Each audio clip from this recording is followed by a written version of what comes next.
I'd like to introduce myself. My name is Christine, and I'm Amanda. And today we're going to be talking to you about incorporating a My Way system to increase flexibility with 3 children with autism. Christine and I are part of the Southwest Autism Research Resource Center's community school. Our community school consists of 4 classrooms. Each classroom has up to 6 children with a diagnosis of autism, and anywhere between 6 and 10 typically developing children. So our children with autism on a weekly basis receive 20 hours of ABA-based treatment within the inclusive setting of the classroom, 2.5 hours of peer training, and then anywhere between 5 and 17.5 hours of one-on-one treatment, but that is optional.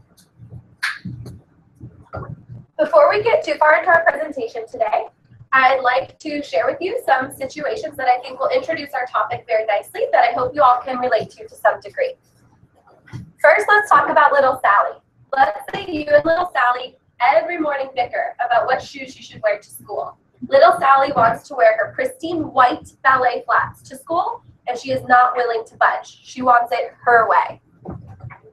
Next, we have little Jane. You and little Jane sit down for dinner, and she eats everything on her plate except for her broccoli. No matter how much coaxing or bribing you do, she's just not willing to consume her greens. Next, we have a teacher who's just about to go outside with her students for recess. One of her students has on a pink, fluffy, warm sweater that she insists on wearing outside, no matter how much her teacher begs her not to. And lastly, we have this really cute video about a dad who reenacts conversations with his 2-year-old. So let's see what happens when he tries to get her dressed in the morning.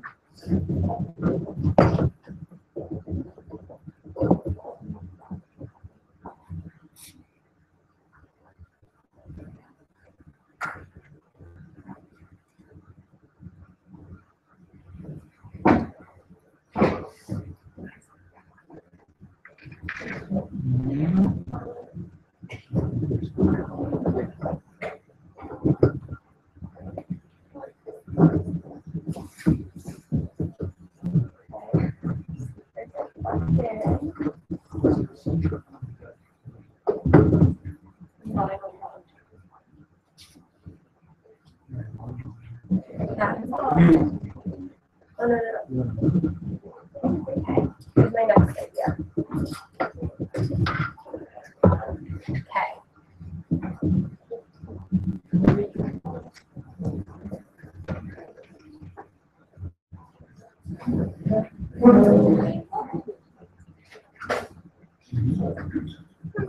Oh no! Why does it say you? Because when I drag the mouse over, if I click, then it It's giving you as a yeah.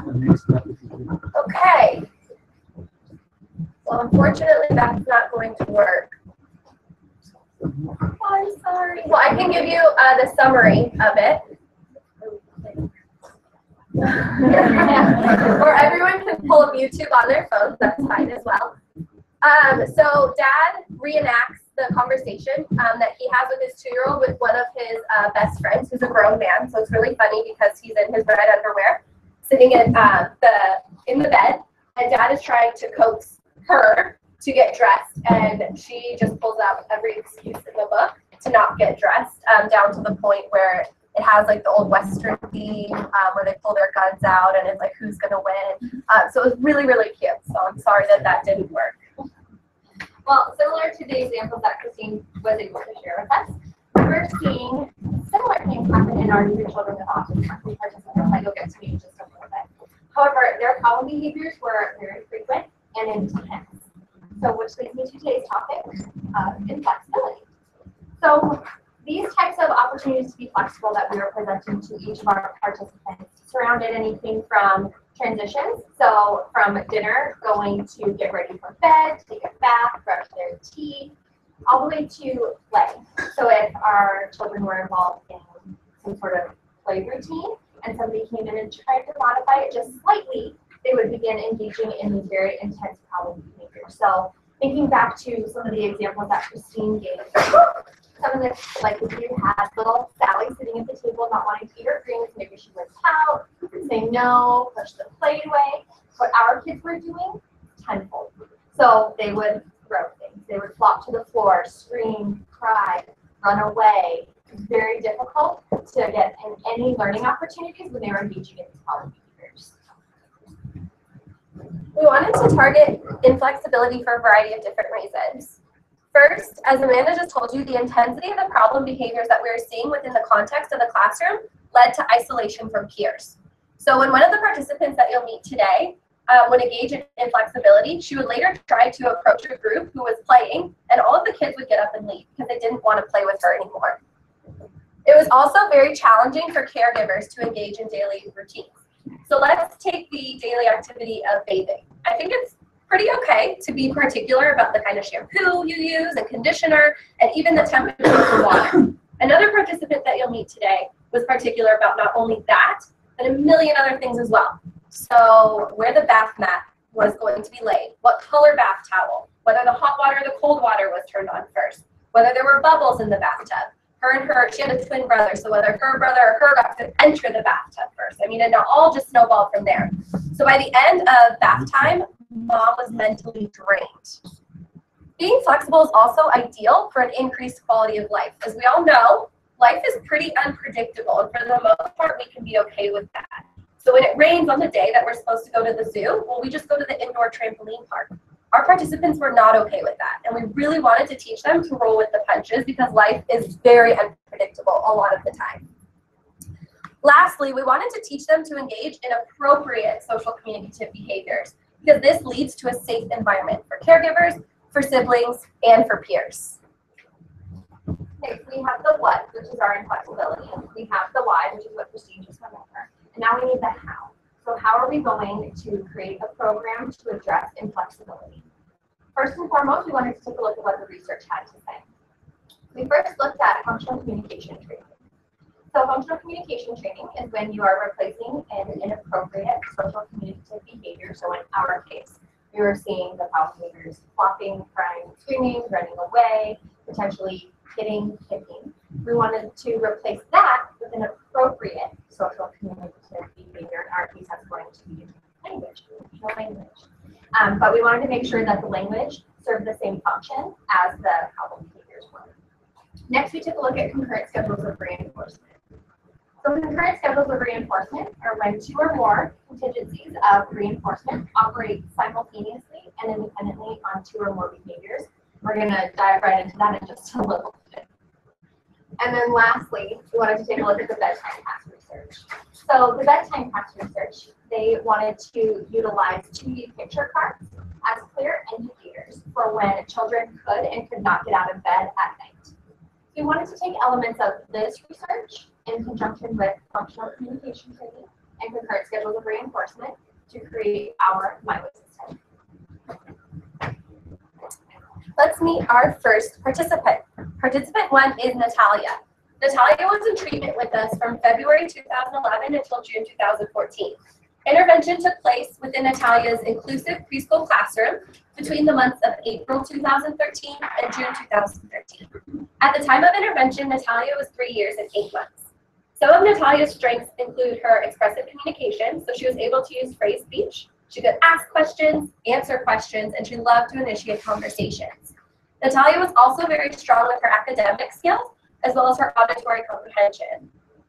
Natalia had a love for structured activities, any structured activities of any kind, as well as a love for her peers. But this also proposed a lot of challenges for her. So Natalia, thinking back to the isolation from peers, was the participant I was talking about. She was very inflexible when it came to play with her peers. She always wanted it her way. And also when any aspect of her structured activity was changed.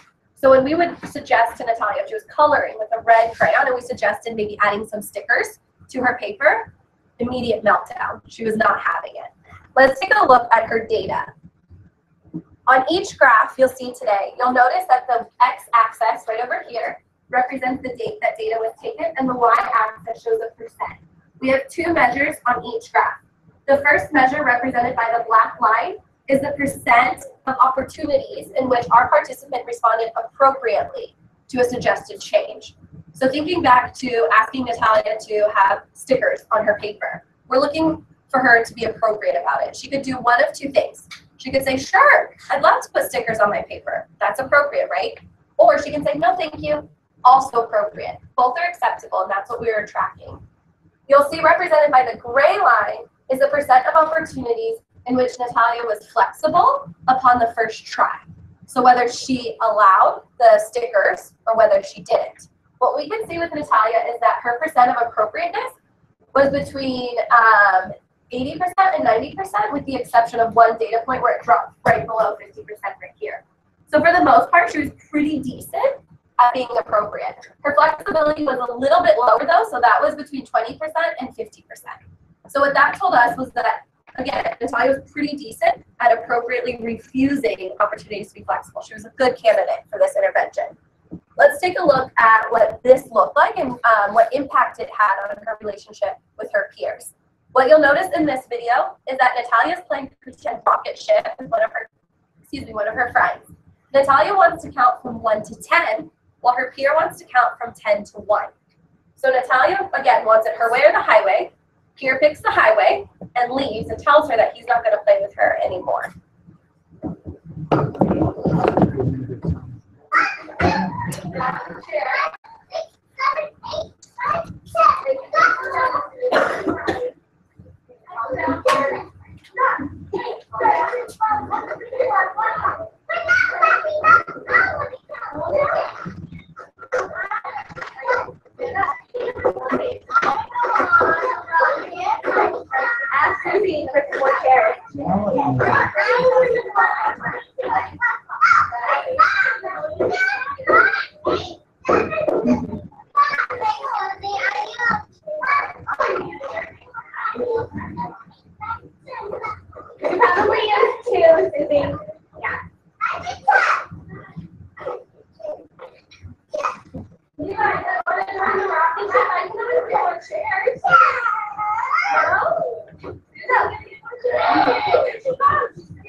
Total cutie pie.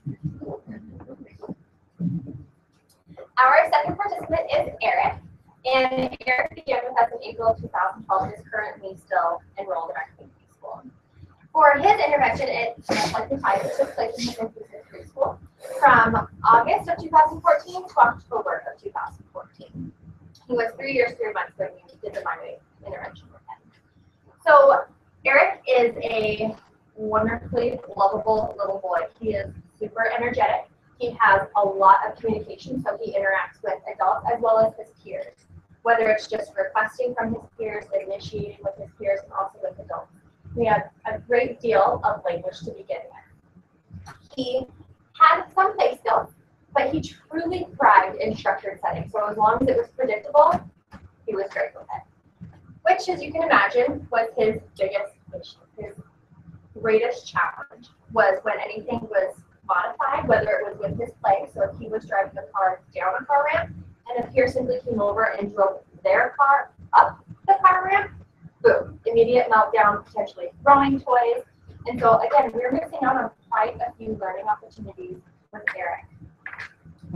So let's go ahead and take a look at his data. So again, as Christine mentioned, x-axis date, y-axis percentage.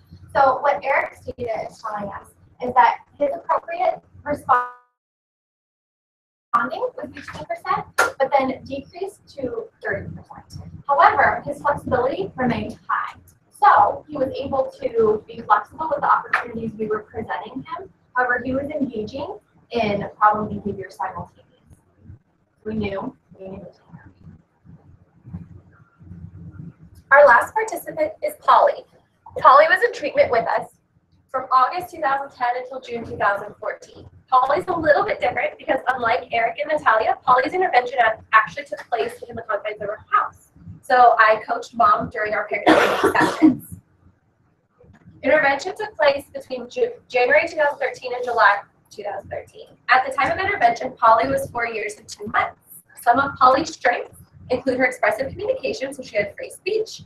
She could respond to questions, she could initiate conversations, and she absolutely loved playing. Whether it was tea party, kitchen, dolls, she was the ultimate girly girl. Polly was also very strong with her auditory comprehension and academic skills as well. Polly was a rock star at being flexible at school. So you could throw any change her way and she would roll right along with it.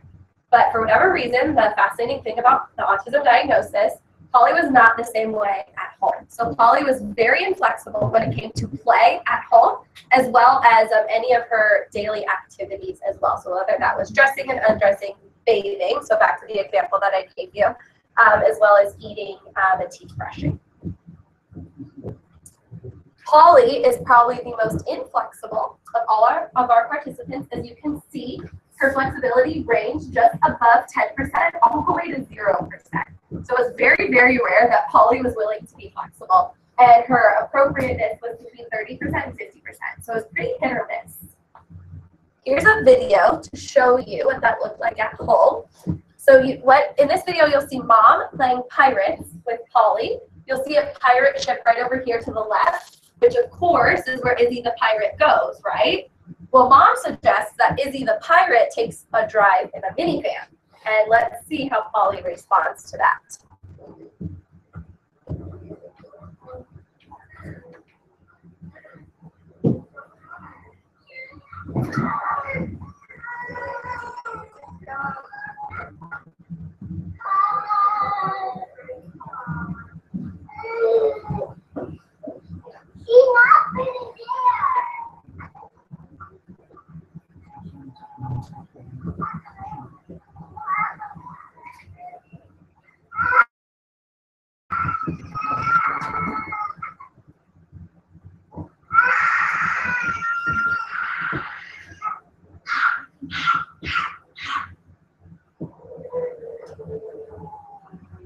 So from the looks of it, I don't think Polly wanted Izzy to take a ride in the minivan. So for our My Way intervention, we had two goals in mind. The first goal was for our teaching phase. So we wanted each of our participants to utilize their appropriate communication to let us know what they wanted rather than being flexible. So that's where our functional communication training came into play. And then our second goal was, once they were proficient and using their language as their first resort, we wanted them to start being flexible. So as Christine mentioned, life is very unpredictable. And so we wanted them to be able to be okay with certain things happening within their environment. So this is where we began to incorporate the concurrent schedule of reinforcement. For our intervention, we used a repeated A/B design. You just saw that baseline data were collected on each participant's ability to respond flexibly and appropriately to changes. These are also our dependent variables as well. What's really important is the way that we define flexibility and appropriate responses. Within the context of our classroom, there were 4 staff members present at all times. So it was really important that each staff member was consistent with each other as they were reporting the data, as well as responding in the same way to help with that consistency. And in the home, not only were Mom and Dad collecting data on Polly, but also Polly's 2 habilitators that she saw for about 20 hours a week. So again, it was really important that everyone was on the same page. In this case, flexibility was defined as complying with the change with or without problem behavior. Appropriate responses were defined as using functional communication to refuse a change within activities and transitions, or allowing a change within activities and transitions with an absence of problem behaviors. Before we go any further, I just thought I'd open up any questions because I know we're talking about opportunities to be flexible, which are essentially implicit, explicit demands, and then what we were looking for as far as our definitions. But are there any questions so far about any of those things? Yes.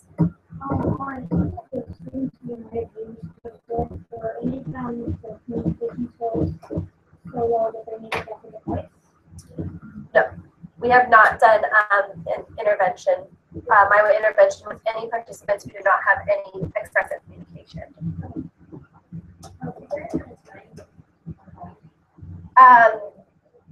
Yes, within about 3 to 5 seconds. Okay. Alrighty, so thinking back to goal number 1, we wanted each of our participants to utilize their appropriate language to let us know what they wanted instead.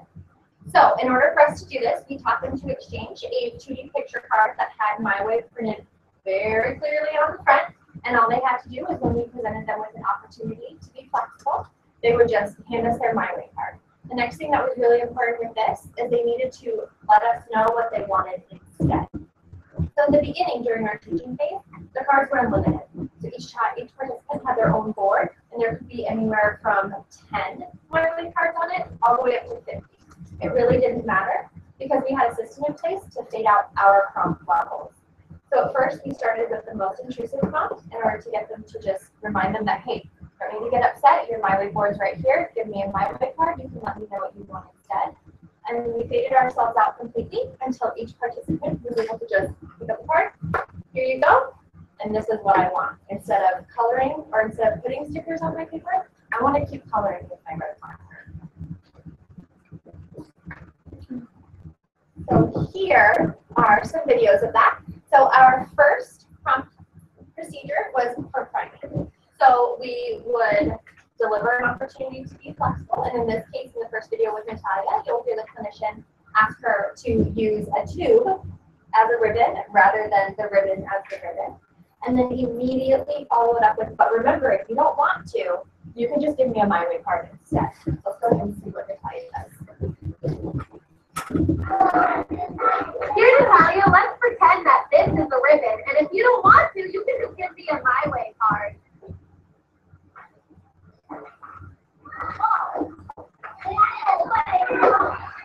Oh, okay. We'll put it back in the present day because you gave me a My Way card. So it won't be a ribbon.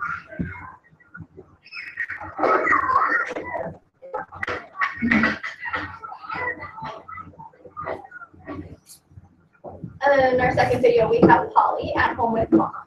So mom's going to give her an opportunity to use a different color bowl. And then, again, follow it up with, but if you don't want to, just go ahead and give me a My Way.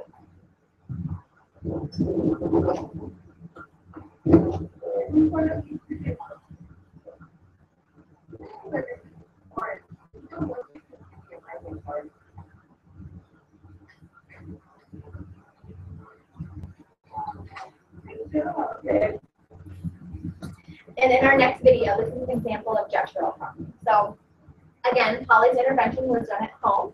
So you'll hear the clinician in the background coaching mom through which prompting procedure to use. So mom's going to ask her to put different clothes on her doll. Again, very girly girl.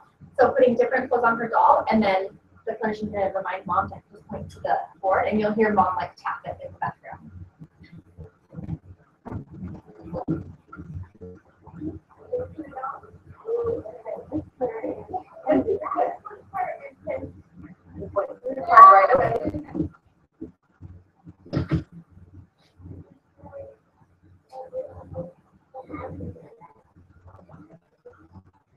So mom tells her, let's put her in Kendall's hands.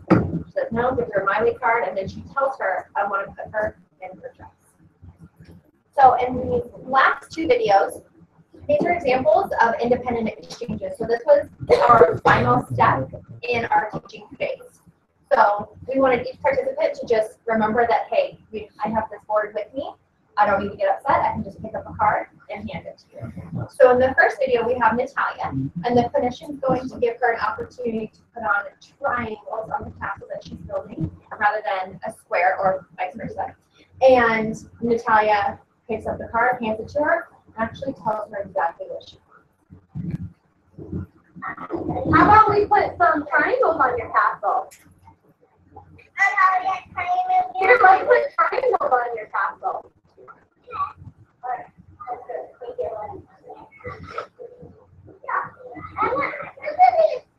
Oh, first you need squares. Okay. Here's a square. Here's a square. Thanks for giving me a My Way card so you can have it your way, Natalia. In this last video, again, this is Polly at home. So they are playing bingo, Polly's little brother, or her twin, sorry. And Polly wants to play one color. Mom says, well, let's play this color. And it is so quick. She grabs the card and says, don't come on, babe.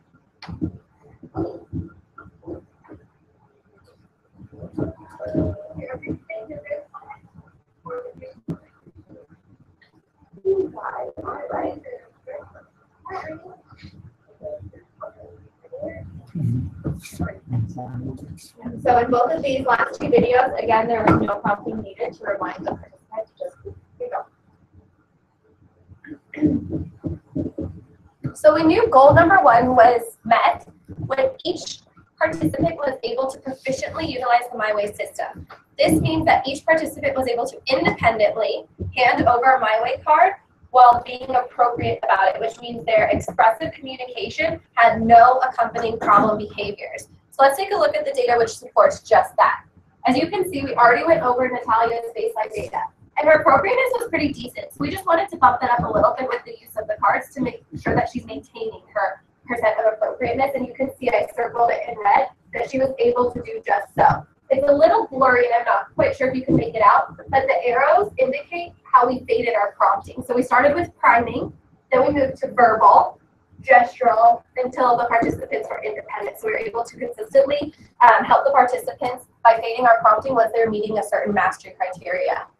We didn't really care at the time about her flexibility. Her flexibility dropped, but that's okay, because within the literature of functional communication training, the first thing that we need to do is find an appropriate replacement. So that's what the teaching phase of the My Way system does, but we still tracked it just in case. You'll find the same for Eric. So again, Eric was being a little more flexible, but he wasn't being appropriate about it. So he had a lot of accompanying problem behaviors. We were able to fade our prompting until he was able to maintain very high levels of appropriateness utilizing the My Way system. Unlike Natalia, he was able to be a little bit more flexible though, but it was still pretty variable. And lastly, we have Polly. So Polly was our Miss Inflexibility of the 3. So she was not really willing to be flexible at all. And then it was hit or miss with her percent of appropriateness. But again, we were able to fade our prompting until we were able to have her independently utilize the My Way system as well. And then towards the end there, you can see that her flexibility increased a tiny bit. But this leads us to goal number 2. Now this is where we insert our concurrent schedule of reinforcement, also known as our prize menu. This reminds me a lot of a scale because our participants now had to weigh out their options. Now they had 2 options. One, they could exchange their My Way card and opt out of the change, or they could save their My Way cards and then later exchange them for a prize at the end of the teaching session. So we really wanted to give them motivation to be flexible and to save their My Way cards. At the same time that we inserted the concurrent schedule of reinforcement, we also started limiting the number of My Way cards that they had. And this was all based on the average that they were using per day. So it was very individualized. Okay, I felt like I had one more thing that was important about that. That's it. All right, so this is an example of a My Way board. So this is actually Eric's My Way board. It's very blue and boyish. And as you can see, again, the My Way printed very clearly on the front, so there was no confusion as to what the card meant. And also, this is an example of the teaching phase My Way board. So as you can see, there are quite a few cards on the board itself. And again, that was fine with us because we just wanted him to get used to using his language first, for that to be his first option. This next picture is an example of a prize menu.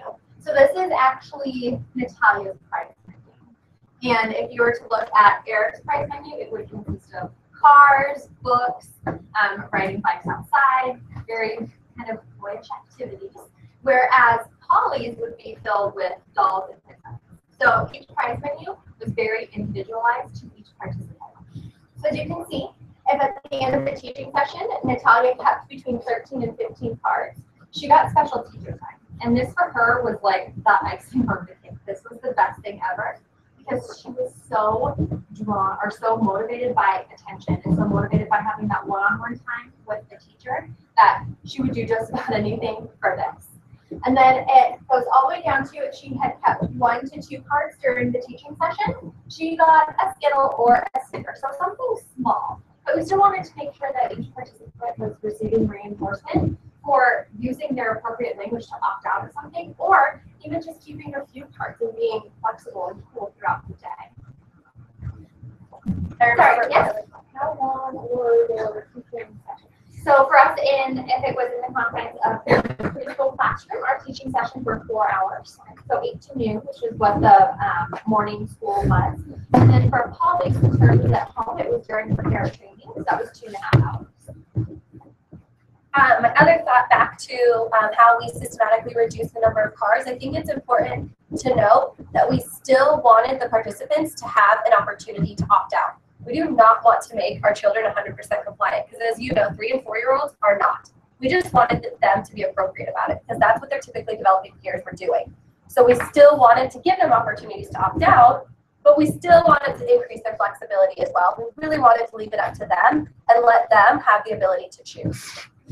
So here's some video of how we introduced the prize menu. Just like with the My Way system, we consistently need to remind the participants what their options are. So here, I'm giving Natalia an opportunity to switch up the color paintbrush that she's using while she's painting rocks with water, which is fun. So I ask her to use the yellow paintbrush instead of the purple paintbrush. And then as soon as she does it, I remind her, great, remember you saved your My Way card. That's awesome. You're working towards your prize. I like your purple paintbrush. Guess what? I think that you should try something different and paint with yellow for just a little bit. Wonderful! You don't even have to use the My Way card. You can earn your prize. Oh, you can just go a little bit longer with the yellow one. That is great compromising, Natalia. Super. This could go right back to purple. We use the word compromising a lot with Natalia because, believe it or not, that was already in her repertoire. So that was something that she related to right away. Same thing as being flexible. And then in this next video, you'll see Polly working with her habilitator. Her habilitator does a phenomenal job of not only providing an opportunity to be flexible, but following up with it right away about her options. So you can use a My Way card, Polly, or you can save it and earn a princess costume. So that's what she's really working for. That's the big one. And Polly actually chooses to use her My Way card.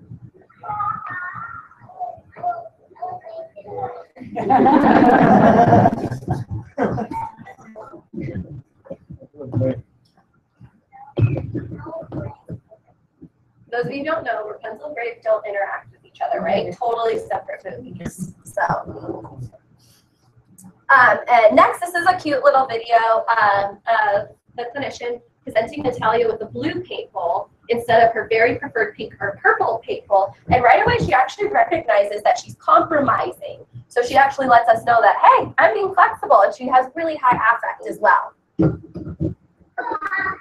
I'm going to come around and pass out bowls, okay? Here, Jordan. Here, you can have the blue one.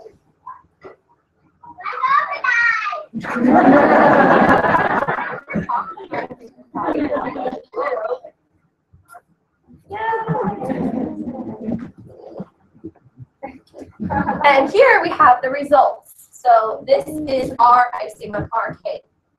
We already went over baseline, and then the teaching of the My Way system. What's really, really awesome is as soon as we inserted the concurrent schedule reinforcement, Natalia was able to increase her flexibility to match her appropriateness.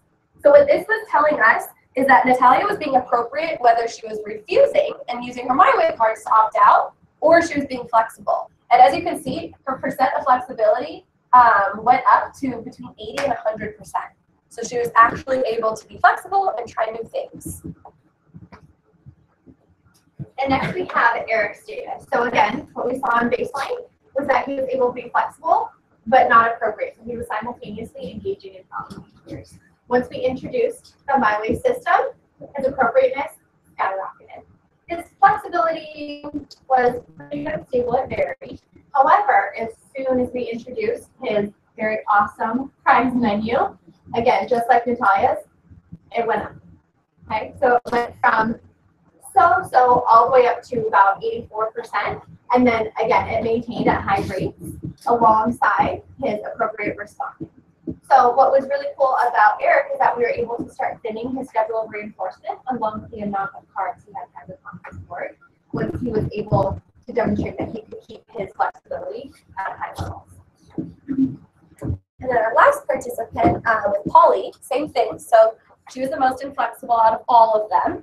And then we taught her the mind system until she was independently able to utilize it. Then we added the concurrent scheduled reinforcement, and she, along with all the other participants, were able to increase the opportunities in which she was being flexible. Can I ask a question about Yes. your training schedule? Did you change the prize board at the time that you started to decrease the amount of cards that were on the boards? Yeah, so the prize menu, what we did is we altered just the amount of cards. And then also what we did is we were able to use like I guess we kind of did alter the prize menu a little bit for him. We were able to make it a spin. Okay, so we could spin and it added kind of like a sense of mystery for him, which he actually really took to, which was great. But then it also left for some variability. So we had like, at first 90% of the spinner would be really, really preferred prizes. And then like 5% would be no prize. And then so that was 95. And then 5% would be like a little prize. So that way his chances were still high that he would receive something super preferred to him. But we wanted to start introducing the fact that, okay, now you're not going to get as many prizes as in the beginning. So if he had cards left, you got to spin. Yes. Yes. Yeah, so we still have the stipulation that he had to maintain a certain number of cards in order to get the spinner.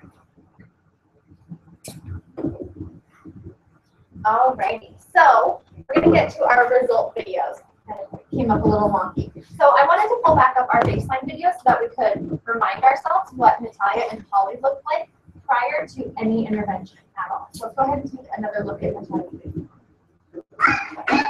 Grab the chair.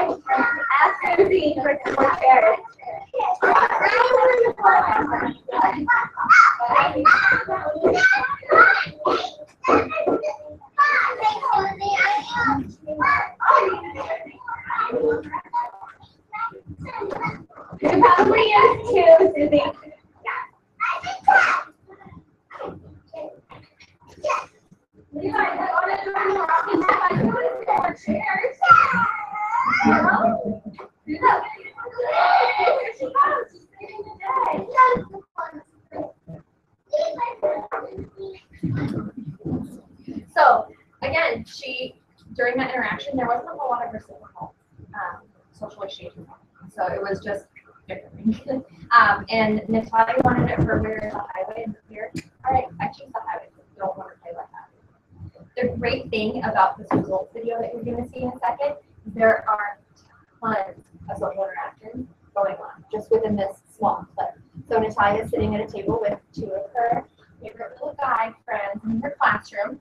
They're doing a puzzle, and she's handing out pieces. She's telling them where to go, but then one of the little boys even moves it to a different spot. She's totally fine with it, and then they're able to start talking about other things like their favorite dinosaurs and which one they like most.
So it's a big change from her baseline video where she was shouting at her friend to this one where they're actually able to sit down and play with each other.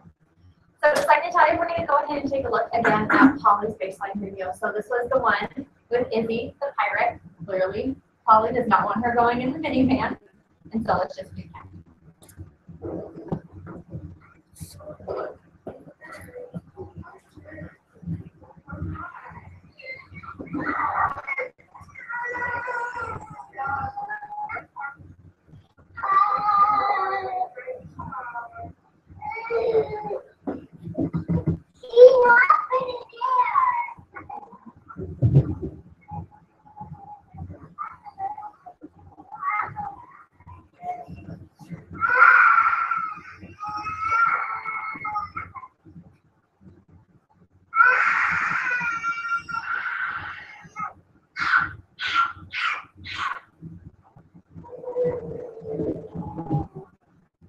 So for a little girl who loves to play, there's not a whole lot of play going on here. There's a lot of screaming.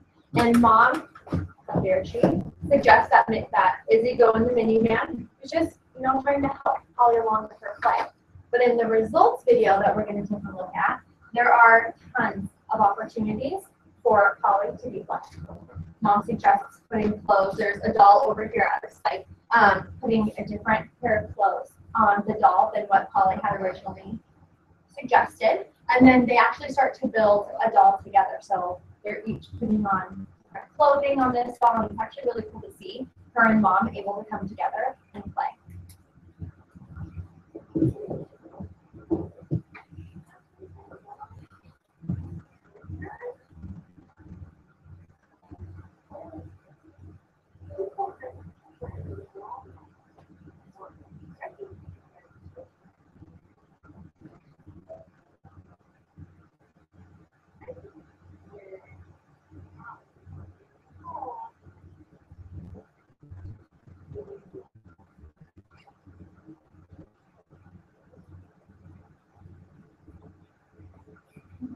So it's kind of hard to hear when we have the subtitles. So her and mom were able to actually play together with the absence of Polly running away from her. We have a couple limitations to our intervention. First, we didn't conduct any formal preference assessments when creating our prize menu. So our prize menus were created based off child choice and then staff observations within the classroom. We also did not conduct any generalization probes. So for participants who had intervention at school, we didn't conduct any probes to see if there were any effects within the home environment and then vice versa. Lastly, we did not conduct this with participants who engaged in severe aggressive behavior, especially self-injuries, and we wouldn't recommend doing so. In the future, what we would like to see done is completely fade out the presence of the MyWay card. So with Eric, we were able to decrease the amount he had on his board, but there was still the presence of the board with, I believe we ended at 3. But there were still the availability of the use of the MyWay card with a role correspondent what we wanted instead. And also, we did not include a social measure, so this is actually something that we would truly like to see done in the future. So as you can see in Natalia's video, a lot of her problem behavior surrounded play with peers. And in the beginning, we didn't conduct any measures to see if that actually had an impact on her ability to establish and maintain relationships. Nor post-intervention did we collect any measures on whether or not her being able to be flexible and appropriate in school with her friends had any effect on, again, her ability to maintain the relationships that she had already made. Well, that is it. These are references, and here's our email. So feel free to contact us if you think of questions later, if you need any more information, but we'd be happy to take questions right now. So on your, I think it's the third slide here, some examples you gave were, not eating broccoli or wearing a sweater when it's really hot outside. Like a sweater when it's 90 degrees outside is not really a safe choice. And so did you guys consider flexibility with those choices that your parents talked about? Yes, that's a really great question, and I'm glad you actually asked that. So it's all about the way you present the opportunity, right? We want to provide a lot of choices, and we almost want to make it seem like it's their decision. So you can say something along the lines of, okay, well, I want you to take off your sweater right now. But if you want, you can take it off in 5 minutes. So if you want it your way, then just give us a MyWay card. So we're still meeting our end goal, but we're wording it in a way that they don't really know, right? really young that they're actually giving in to what we want as well. So do you have examples like that where like really, I mean, they could have like a temporary opt-out with like that 5 minutes? Do you have any of those that are incorporating that data as classes like this? Yeah. So actually with Eric, he had a strong love for cars. And anytime that we would try to transition him from the three-course to structured environment, we would have to word our opportunities slightly different. And so we would just tell him like, hey, put down your car and come to structure. If you don't want to, you can bring your car with you. Just give me a highway card. And so he was still meeting our end goal of coming to the structured activity, yet he was still able to maintain some control by bringing that item with him. And it was the same for Polly at home with bath time.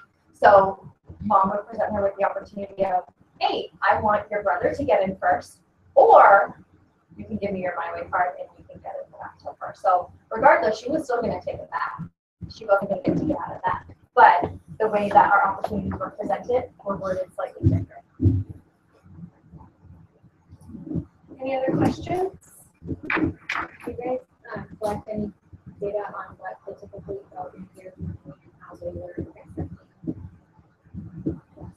Yes, that's the great thing about working within the context of a classroom is we have that at our disposal. So what we were finding, we actually debated whether we wanted to put it on the graphs or not, is that typically developing peers were responding appropriately about 95% of the time. So that helped us create a mastery criteria for our kids with autism. And that was my other question, was what was the mastery criteria for taking out your prompts? Looking at video where you have like the priming verbal. Since the intervention was conducted within different academic years, we use the typically developing peers in the classroom at that moment, so it's all different for each participant. Does that make sense? When did you fade out like your, like what was your prompt? Yeah, that all depends on what mastery criteria was of the typically developing peers. So for example, during Eric's school year, we took the average of his typically developing peers at the time, so it might have been, and we always give a little bit of leeway for our kids with autism, right? We always want to be a little bit, we always want to give usually about 5% under of where our typically developing peers. Usually it's about 80 or 90% is what our mastery criteria was, but it's all different based on the year that we did the intervention. How many sessions though? I think it was actually so like Eric's class where you did what timing and verbal and gesture, and so we had it's like 100% at the verbal and got down. So I did that 3 sessions of that criteria. So we didn't necessarily have any time limit because again it all depends on, since it's within the context of the classroom and at home as well, there's a lot of other factors that go into it. So for example, if Eric was sick for a week, then when he comes back, we're not going to move him on to the next phase right away, so we might have an extra day. We at least wanted 3 sessions at above our mastery criteria. 3 is usually like a rule of thumb, but if we had to go to 4 or 5, then it was up to the clinician discretion who was in charge of his case. Those are great questions. Thank you.